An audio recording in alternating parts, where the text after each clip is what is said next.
sklearn, metrics, adjusted RAND score. Description: the Adjusted RAND Index (ARI) is a metric used to evaluate the performance of clustering algorithms.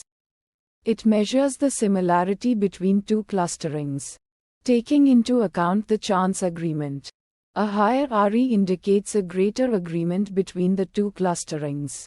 Inputs: labels true. This is a 1D array representing the true cluster labels for each data point. Label spread: this is a 1D array representing the cluster labels predicted by the clustering algorithm. Outputs: Adjusted RAND Index (ARI), a score ranging from -1 to 1, where 1 represents perfect agreement between the two clusterings, and -1 represents complete disagreement.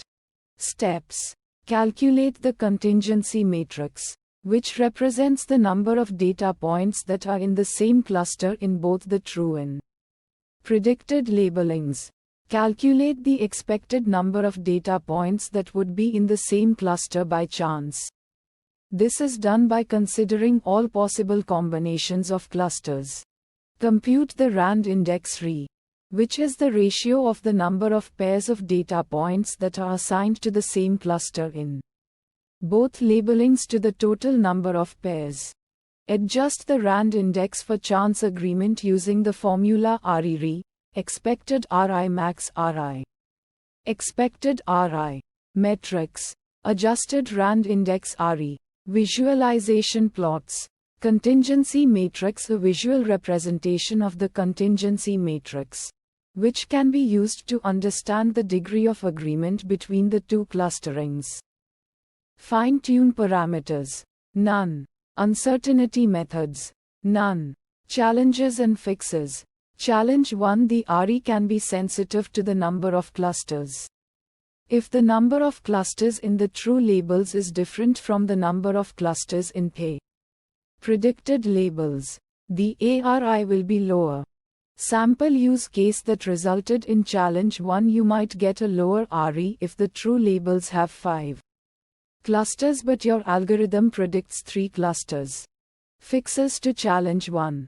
Consider using a clustering algorithm that can automatically determine the optimal number of clusters, such as k-means with the elbow method or DBSCAN.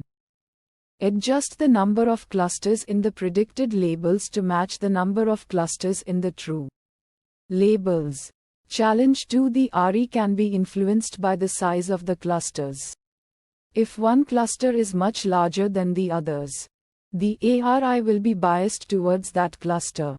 Sample use case that resulted in challenge 2: if you have one large cluster and several small clusters, the ARI might be higher than expected due to the dominance of the large cluster. Fixes to challenge 2. Use a clustering algorithm that is less sensitive to cluster size, such as DBSCAN or affinity propagation. Normalize the cluster sizes before computing the ARI.